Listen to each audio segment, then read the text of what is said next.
Okay, thank you. Thank you very much to all the organizers, to Massimo, to Indrek, to Marlene, but especially also to all the colleagues I had the pleasure and the honor to meet during these days, because I must say I learned a lot from you, and I think it has been a very enriching process, not only during the official sessions, but also in a more informal way during our conversations. It has been an absolute pleasure, so I'm very eager to continue in that way. So today, as Massimo said, I would like to speak from the point of view of a historian, and what we try to do in our discipline is to invite everybody to look back in order to see beyond. So the main questions that I will talk about refer to the history of the construction of the free movement of persons in the European Union, and I think it's a process which is very much unexplored and but which can offer a lot of insights also for the challenges of today.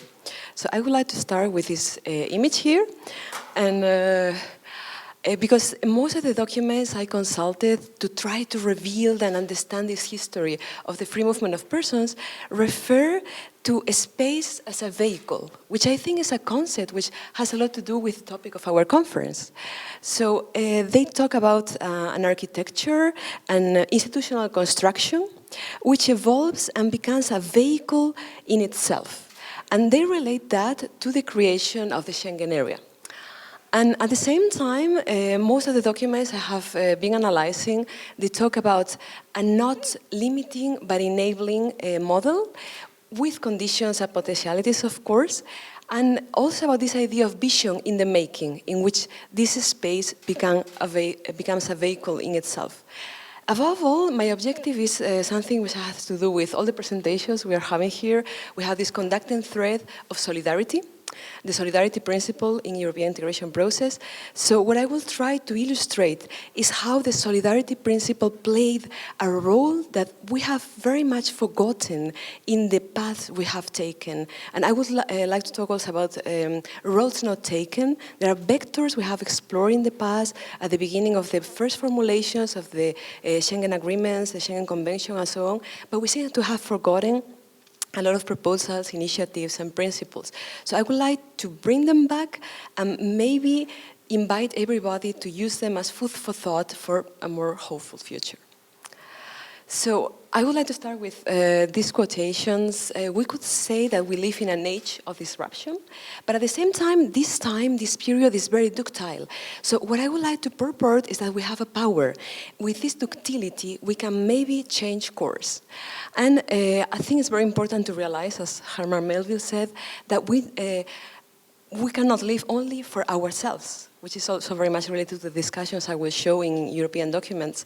1,000 fibers connect us with our fellow men, and among those fibers, as sympathetic threads, our actions run as causes, and they come back to us as effects. I think we are very much experiencing that, and we shouldn't forget this kind of causal link between causes and effects. Also, Junot Diaz talks about this idea that the only way out is in. So how can we look back in? We were talking about values, norms, principles all these days. How can we use all this inside looking in order to project a different version of the Europe we want to have, and also of the global interconnections for Europe? So my questions as a historian for this project are, what have we forgotten? And how did we talk about all these issues in the past? And finally, what have we lost of whom we wanted to become? We have I've very discussed, but we could say also a common vision, a consensual vision many times, but we seem to have forgotten who we wanted to become. So I would like to illustrate which were the discussions and the arguments in that sense. And my objective is to analyze this construction of a European transnational identities as the basis for the unfolding of a solidarity concept linked to the history of the free movement of persons. So a final objective would be to empower citizens also through these historical critiques towards the so-called Schengen laboratory. And that was very interesting because in the mid-80s, when the first discussions around the Schengen agreements were very active, there was this constant reference as Schengen, the Schengen area, but especially the so-called fourth freedom, the free movement of persons, as the Schengen laboratory. It was a laboratory of ideas. It was a feasibility study. It was something open. So maybe we can reopen all these proposals in order to learn from this very complex process. And in order to try to put the pieces of the puzzle together in this building of the free movement of persons history, I look at the historical archives of the European Union in Florence, and also in the US they have the so-called Barbara Sloan EU delegation to the US collection, currently held at the University of Pittsburgh. But today I will talk about the documents coming from the historical archives of the European Parliament. And I think, of course, they show an important degree of institutional self-idealization. And what I want to illustrate now is not that these ideas in the past present a better version of what we have nowadays, but at the same time, I think, as I was saying before, there's the food for thought to face the challenges of the present. So why the Parliament? I would like to start by talking about this very important initiative of the People's Europe at the beginning of this process in the 1980s. And here, the European Parliament presented in most of these documents a critique, a very harsh critique, and we can see especially that in European parliamentary debates, very heated sometimes, towards the neglecting of the solidarity and diversity dimensions of European integration as part of different asylum policy crises and focusing on increasing the capacity to humanly respond to humanitarian crises beyond the security-centered conceptions of transnational mobility, and therefore basing their critiques in human mobility rights more than in security-centered political models and also would say business models. The European Parliament documents also allow us to recover a plural and representative dimension of European citizens' perspective, also the idea of potentiality and the challenges to the way of building the Schengen area. And at the same time, what I found in these documents is also a very important consciousness of the socioeconomic risks and opportunities of the European community, which are especially undergoing highly instrumental center-periphery dynamics. And this is the case, we know very well in Southern Europe, that the idea of being seemingly in a core, but then going back to being a periphery, and this kind of internal dynamics in European integration. So now talking about the People's Europe, this free movement of persons documents also allow us to see the critique which the Parliament very strongly presented of using the free movement of persons as a means to serve the economic objectives at the time of the creation of the single market. So the free movement of persons would be a concession in order to have a functioning single market. And also this idea of the People's Europe tried to claim a more socio-cultural and identity-building implications for the creation also of a European citizenship. And the European Parliament documents permit to study also the degrees of transparency, coordination, the external implications of global interdependencies caused by this externalization of frontiers. I mean, the disappearance of internal frontiers within the European Union and the push towards the external borders of the community. So, in 1988, I found really engaged, really committed debates regarding the creation and the development of the so-called People's Europe then. And there was a focus on what they call then the human factor, which I think is something we have very much forgotten nowadays. The human factor of European integration to be put at the center of the political discussion. And the free movement of persons, which the version which was advocated by these parliamentary critiques, was presented as the seeding element for a community based on the democratic expression and impact of citizen voices. So there was this sense of engagement that we have maybe lost sight of as well. And within the debates, we find a very interesting definition of solidarity within this project of a People's Europe. So the way they portray solidarity in these critiques by the European Parliament, they say it implies not only poverty alleviation, but also redistribution and the sustainability of social welfare procurements and provisions. I brought some quotations from MAPs who were very active in this debate. Here there's a citation from Ramirez Heredia from Spain, and he talks about the need to conciliate the creation of a European consciousness, something very much linked to identity in a more overarching sense, and through the press and communication media with a focus on the socio-economic development of the community. And again, this idea of tenable and sustainable welfare procurement for the People's Europe. He also says that I believe in a Europe where our parliament shows solidarity to those who suffer the most or those who have the most to bear. So that was the version and the investment in the solidarity principle from the point of view of these critics. Also, there's another quotation from MAP Marie-Claude Veissade, and he says, we want to build Europe for the benefit of the women and men who live there, and hence for all citizens, but for all residents as well. With an original sense of inclusive community building. And this is something that is also represented in all these documents from this time. Again, in 1986, there's a very interesting document, the Solemn Declaration by the three institutions, and it emphasizes these ideas. It talks about how immigrants contribute to the enriching diversity of Europe and how there is a need to promote their integration in society, fighting against any possible way of discrimination, racism, xenophobia, to positively value the contribution of immigrants to the building of a multinational and a multicultural Europe. So that was something firm and very significant also in nowadays terms.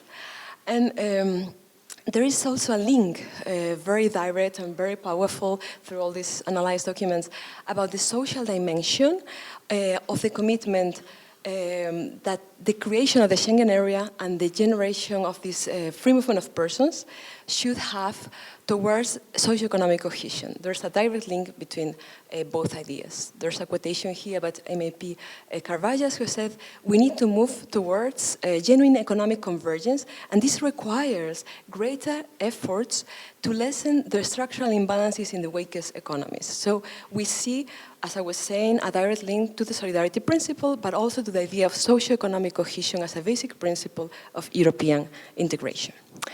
And at the same time, this social dimension of the creation of a free movement of persons in the European community is related to this very strong critique towards the overestimation of economic integration over a European sustainable social model, and how they saw a gradual rupture of the links between European institutions and the citizens if this was not made. It was a cautionary tale, it was an early warning in that sense, and we are seeing that nowadays again. So they refer to social, regional, and environmental priorities in this sense. And they say that if we don't pay attention to these social dimensions, that could be a political time bomb of the first order. And I think the time bomb is ticking right now, so that was an interesting reference back to the past. Of course, with the turning point of 1989, we also see a particular interconnection with the contextual priorities of this period, and how there's a way of denouncing that the Schengen agreements are approaching in a repressive way the issue of refugees and how they are privileging security constraints to the detriment of asylum rights. So that's a special consideration in this time, also in connection with the coming European Convention, Schengen Convention in 1990. And here, what we see also in the documents of that time from the European Parliament is a very strong critique of the intergovernmental method, how Schengen was negotiated, according to the Parliament, outside the community, and how this escapes democratic control, the democratic control of the Parliament. So this becomes a really critical issue in the rise. And I would like to divide now all these ideas from the past, these roads not taken into different phases. I would say that the first phase goes from 1985, the inception of the Schengen agreements, to 1992. And here we see a very interesting document, again from 1986, which is a demand of the Parliament to create a report, which was actually made and can be consulted, on the cost of a non-united Europe. And what they also requires was to study the social cost of not having a united Europe, and trying to use that as an argument to foster the idea of a need of a free movement of persons. So that was part of this sustainable welfare procurement within the People's Europe idea. And that included also a priority regarding third country nationals and immigrants on the need to promote their social integration by combating all these forms of discrimination I mentioned before. So in this first phase, at the time of the convention in 1990, we again see this critique of the convention being negotiated outside the community institutions and sidelining parliamentary and democratic control.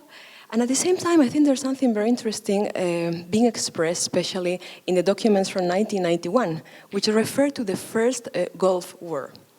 So here, what the European Parliament expresses is that the Gulf War in 1991, cannot be used as a pretext for harsher external border controls not justified on the grounds of security. And that we must ensure that the Gulf War is not a motive of discrimination against non-community nationals. And as we can see, this is a great contrast on how we see wars and conflicts and refugees coming from this kind of conflict nowadays. So I thought it was an interesting reflection from that time. This is also related again back to solidarity and the solidarity aspects of the free movement of persons, strongly expressed in the documents of the 1990s. Here, MIP Van Outrive expresses that by lumping together legal and illegal immigration and by placing on every immigrant a permanent and systematic suspicion of guilt, we give free rein to the widespread but still inactive racism of others. And Van Outrive also says that human rights must not be a question of variable geometry. They are universal and immutable. The right of asylum, the right to live with one's family, the right to move about, the international conventions are not to be interpreted in one way for a period of recession and in another way for a period of economic expansion. So again, now that we have and we are still experiencing this multi-level crisis, and not only economic one, I think it's an interesting reflection that we shouldn't have this kind of variable geometry regarding human rights. Also, there's a rising preoccupation, especially towards the end of the 90s, about the Schengen information system and the progressive violation of privacy on the grounds of security. So Schengen, they say, from the European Parliament, is presented as an excuse for a systematic classification and profiling and follow-up of the movements of European citizens. And again, that was very early, it was a kind of early warning, it was a kind of cautionary tale, and we're still always ever caught up in this kind of dichotomy. Moving to a new phase, I would like to focus on the period from 93 to 99. And here we see this post-Maastricht Treaty, democratic deficit, and other questions which interconnect their contextual factors with the construction of the free movement of persons. First of all, I would like to talk about this interplay with the war in the ex-Yugoslavia. And what we see in the parliament at that time is a simultaneous eruption of nationalist and xenophobic voices within the European Parliament, and rising debates on this dichotomy between parental relationships, ius sanguinis, over place of birth, ius soli. And of course, it's Le Pen in the Parliament talking very prominently about this idea. And there's also a lot of presence of the idea of controlling migration, but at the same time, there's a tempering of how to do that based on the full recognition of civil and political rights of those who legally reside in the community. And this is part of the EU preparations for the Intergovernmental Conference in 1996. And there's an insistence on the protection of the rights of migrants and refugees as a solidarity priority, because it is a solidarity priority. MIP, Coimbra Martins, says that we are all immigrants and our residence permit in the world is temporary. So I think it's a good metaphor. And also from Spain, Mohamed Ali says that the key concept is that of the socio-cultural integration of immigrants. And he explains that in this way. In the Schengen area that is being created, there should be a clause making it possible to implement common policies on the socio-cultural integration of migrants, avoiding any discrimination against people or groups due to race, color, religion, or due to national, social, and ethnic orientation. So again, whenever I consult all these documents, I have the impression that we have forgotten a lot, and there's a road not taken that maybe we can reconnect with. And again, in this period, the free movement of persons is not just considered from the eyes of the Parliament as just a market, but as one of the main objectives of the European Union to implement the principle of solidarity. And this is expressed in very strong terms as a turning point from of this idea. Aimé Pellier talks about the opposition to the creation of this very prominent fortress Europe, which in enhancing its own security remains deaf to the appeals of the victims of repression and poverty. So there, again, a warning of how priorities are changing in this direction. And again, an interplay with the Balkans, the war in Kosovo. And at the same time, there's a discussion, a very strong discussion on the need to start a genuine common and foreign security policy, and this very prominent creation of the EU area of freedom, security, and justice. And in a contemporary way, we have the creation of Europol, the European Convention in 1998, which is analytically nuanced, I would say, by the European Parliament in all these documents, through the notion of democratic justice. All these kind of trends, all these kind of shifts are said to be tempered by the idea of democratic justice, highlighting solidarity. So it appears again. And there's another important interplay in the sense. In 1999, the Schengen acquis becomes part of the European Union, and there's a claim, a rising claim, on the protection of personal data and how it must be guaranteed without exception in any democratic society. And that was, again, a warning of something which is deeply affecting our societies nowadays.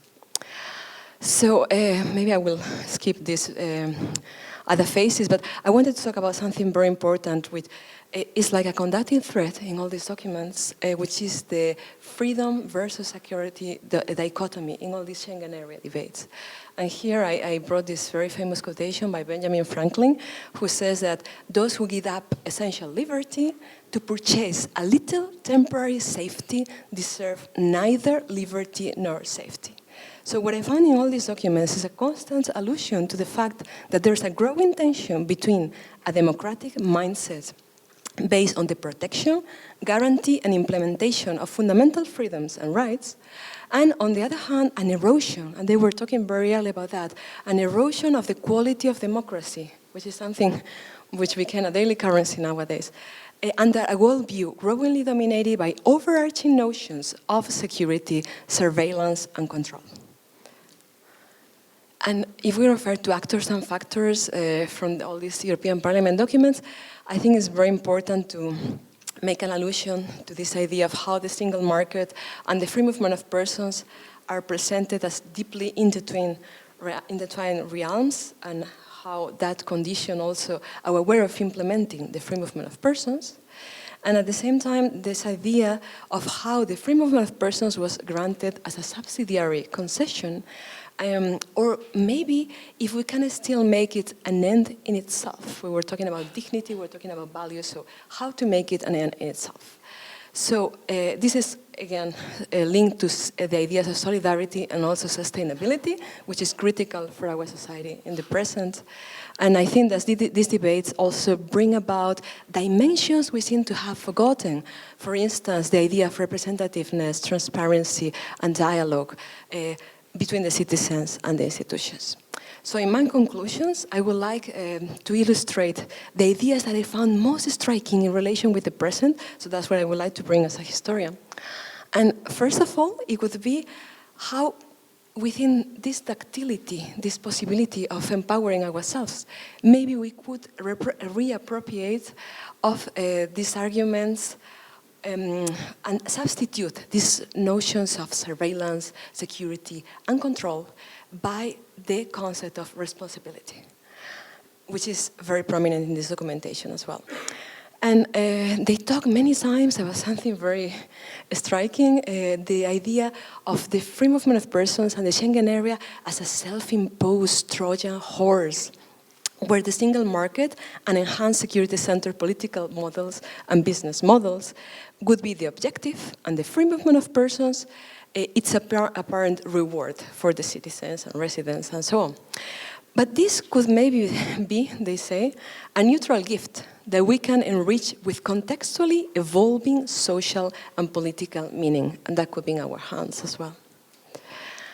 Another conclusion, the search, how they mentioned the necessary search for a balance between fundamental freedoms and rights and a respectful, non-discriminatory and non-exclusive safety. And also how there is a peace-solidarity connection, implying that peace is more than the presence of security and the absence of conflict, how it also entails a community-building ingredient that we have seemed to forget as well. And again, a very important conclusion, which is a conducting thread in all this analyzed document, is the idea of trying to prevent any possible involution of the Schengen area into a largely condemned fortress Europe, which I think we have already done it, or we are very close, thus succeeding in the particular version of European integration, theoretically, devoted to this notion of transforming stumbling blocks or rocks into stepping stones, which was an early definition of the European integration process. So there's a very important remark in many of the documents I've been analyzing since the mid-80s. They say the community, then the European Union, is more than a market.